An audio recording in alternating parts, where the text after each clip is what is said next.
Share कर रहे हैं जिसमें हम रिलेटिव स्ट्रेंथ ऑफ एसिड्स का अध्ययन करेंगे। प्रीवियस में हमने दो थ्योरीज को स्टडी कर चुके हैं, Bronsted and Lowry theory and Arrhenius theory. Bronsted Lowry theory के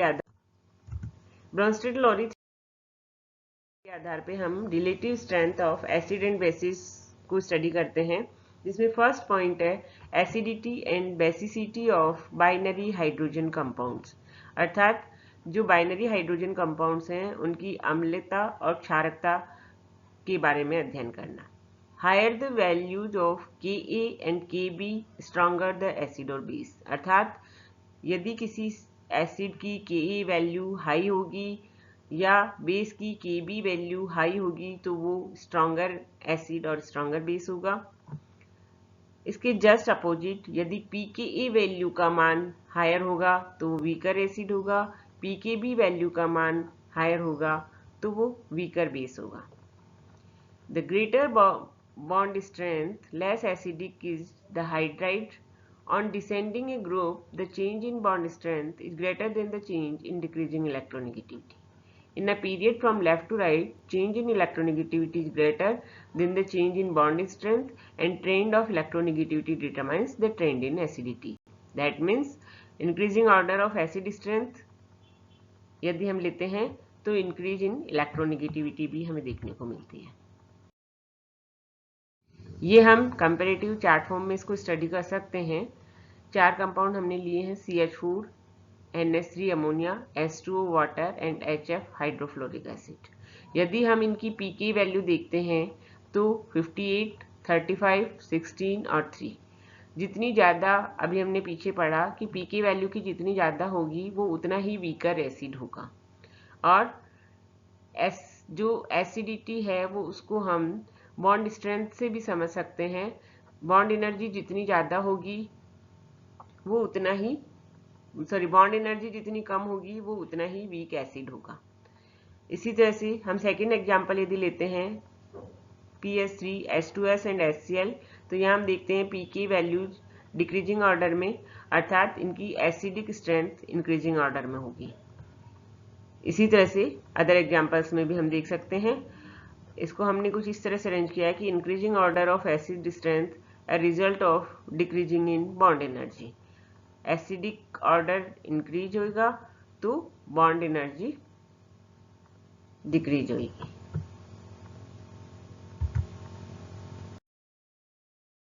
सेकेंड पॉइंट है इंडक्टिव इफेक्ट। इंडक्टिव इफेक्ट की हम बात करें तो इसको हम आई इफेक्ट के नाम से भी जानते हैं, and strength of acid and basis can be explained bye inductive effect also. In case of electronegative groups, due to minus I effect, availability of electron on central metal decreased.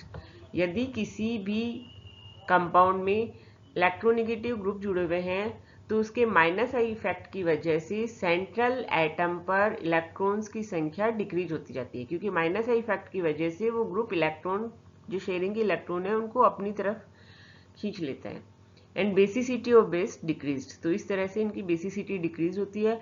Electron donor group like methyl group अगर जुड़े हुए हैं किसी compound के साथ में तो वो electron density central metal line पे इंक्रीज करेंगे और इसके परिणाम स्वरूप इसकी बेसिसिटी भी इंक्रीज होगी।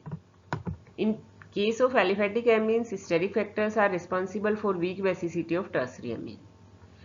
टर्सरी एमीन में हम देखते हैं कि मिथाइल ग्रुप्स ज़्यादा जुड़े हुए होते हैं, प्लस आई ग्रुप्स जुड़े हुए हैं, तो उसकी बेसिसिटी स्ट्रॉन्ग होनी चाहिए, लेकिन वो अपवाद स्वरूप वीक बेस होते हैं। उसके पीछे रीजन है स्टेरिक फैक्टर, कि बहुत ज़्यादा बड़े बल्कि ग्रुप जुड़े होने से वो इलेक्ट्रॉन पेयर आसानी से डोनेट नहीं कर सकते।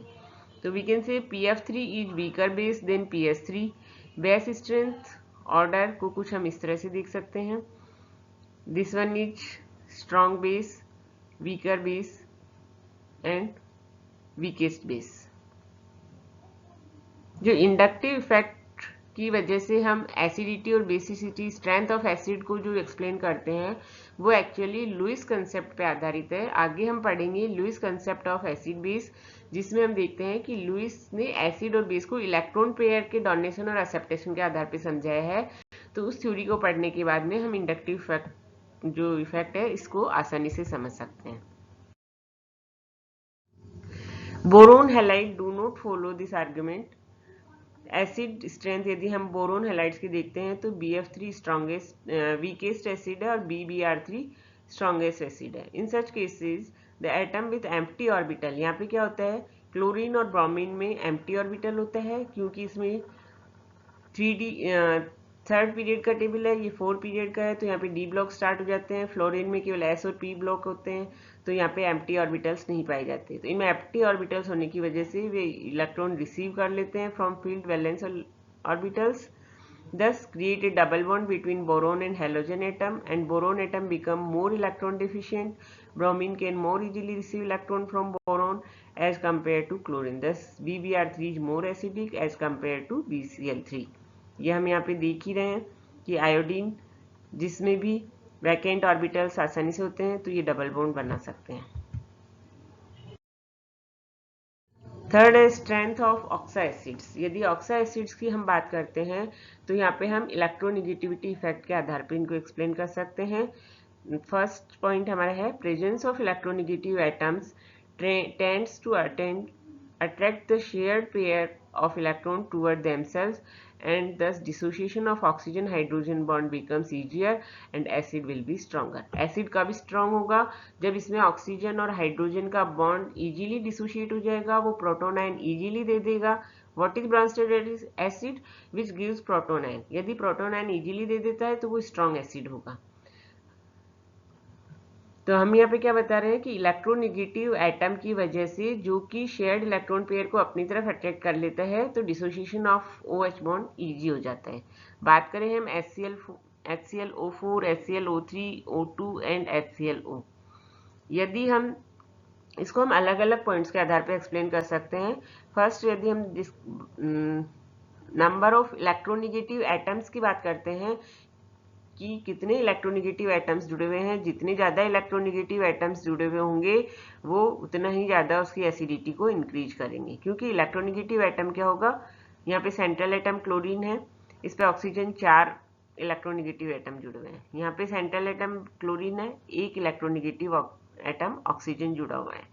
तो इलेक्ट्रोनिगेटिव एटम जितने ज़्यादा जुड़े हुए होंगे वो इलेक्ट्रॉन पेयर को अपनी ओर आकर्षित करेंगे, अट्रैक्ट करेंगे, और OH बॉन्ड वीक हो जाएगा और हाइड्रोजन आसानी से डिसोशिएट हो जाएगा। Therefore this molecule is strongest acid. इसी तरह से हम सल्फ्यूरिक एसिड और सल्फ्यूरस एसिड में भी एक्सप्लेन कर सकते हैं। इसी तरह से हम HNO3 और HNO2 में भी एक्सप्लेन कर सकते हैं। In HClO4, the presence of maximum number of electronegative oxygen atom increases its acidity। यहाँ पे 1 ऑक्सीजन जुड़ा हुआ है, वीकेस्ट एसिड है। यहाँ पे 3 और 4 ऑक्सीजन जुड़े हुए हैं, या हम कह सकते हैं क्लोरीन पे 3 इलेक्ट्रोनिगेटिव ऑक्सीजन जुड़े हुए हैं, तो ये स्ट्रॉन्गेस्ट एसिड है। आसानी से OH बॉन्ड डिसोसिएशन होगा और प्रोटॉन रिलीज। एक तो था इनकी एसिडिटी को एक्सप्लेन करने का बीच था इलेक्ट्रोनिगेटिव एटम्स का जुड़ना। सेकेंड रीजन हम दे सकते हैं, the other reason for highest acidity of HClO4 is that negative charge after removing hydrogen can distribute over 4 oxygen atom। जब उसमें से जो कंपेरेटिव हमने 4 पर ऑक्सी एसिड्स देखे हैं, इनकी बात हम करते हैं, यदि प्रोटॉन निकलने के बाद में जो नेगेटिव आयन बचता है, जैसे HClO4 में लेते हैं तो हम ClO4 नेगेटिव आयन बचेगा, यहाँ पे ClO2 और यहाँ पे ClO नेगेटिव आयन बचता है। तो और we can explain their strength on the basis of stability of conjugate base. दो तरह से हम एक्सप्लेन कर सकते हैं।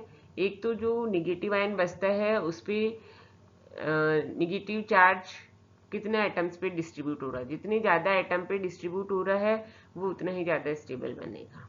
दैट मीन्स यहाँ पे क्या होता है, नेगेटिव चार्ज 4 ऑक्सीजन एटम पे डिस्ट्रीब्यूट हो रहा है तो ये ज़्यादा स्टेबल आयन है, तो इसलिए ये आसानी से बन जाता है। Maximum stability of ClO4 minus due to negative charge distribution in 4 oxygen atom, so minimum attraction of proton for distributed negative charge and proton can be easily removed, while in case of OCl minus hypochlorous ion, negative charge delocalized on only one oxygen atom hence shows minimum stability।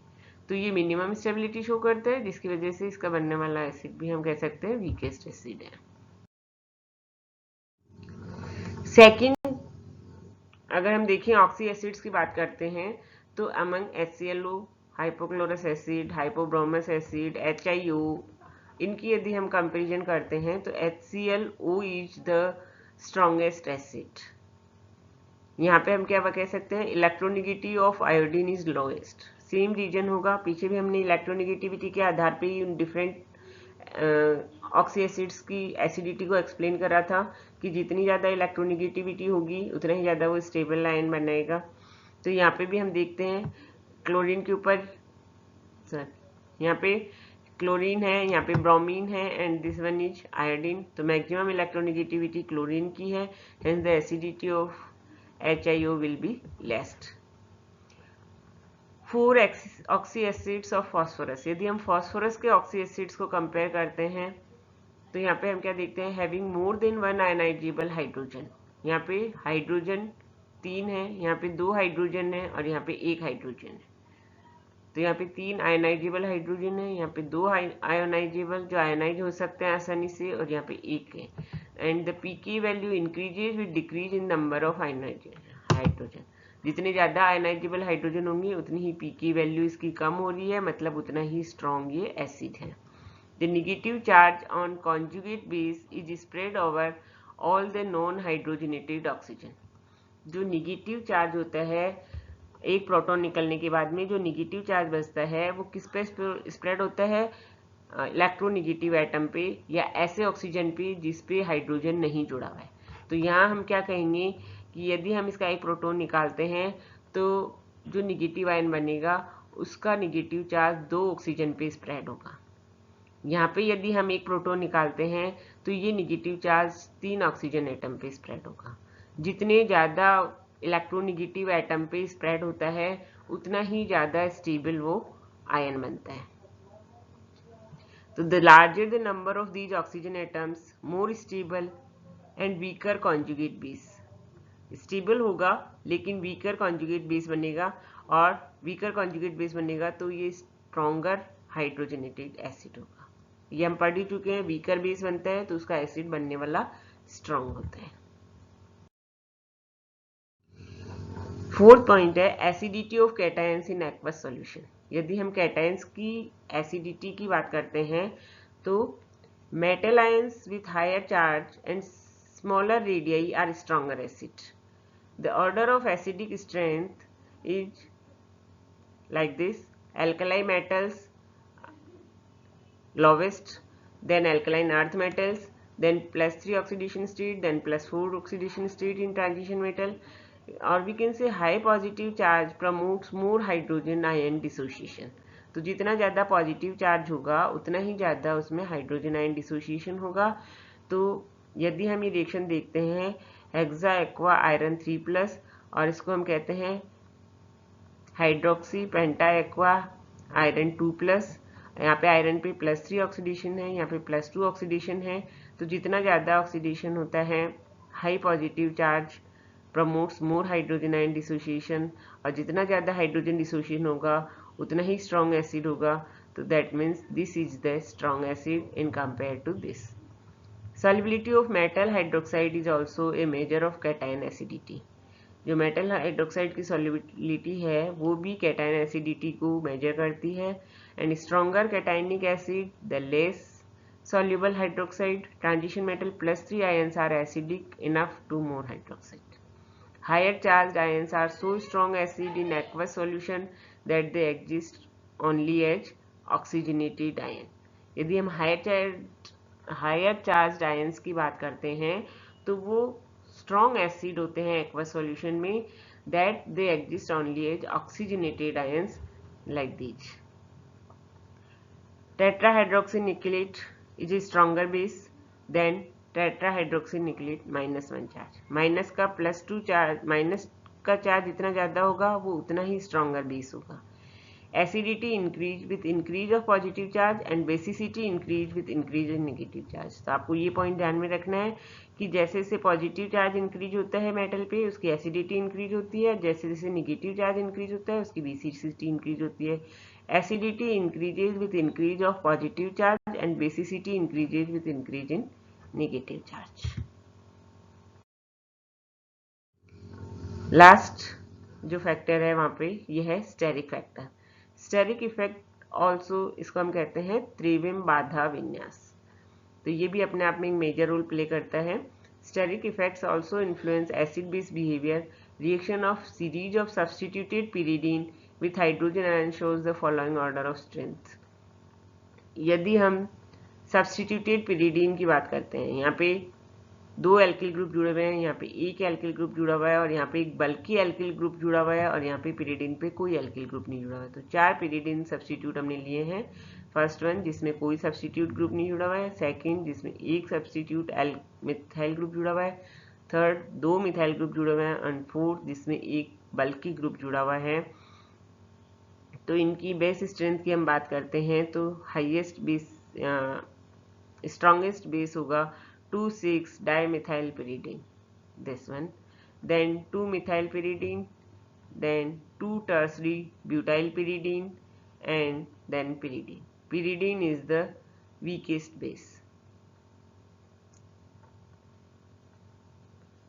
यही बात हमने यहाँ पे बोली, reaction of series of substituted pyridine with hydrogen ion shows the following order of base strength.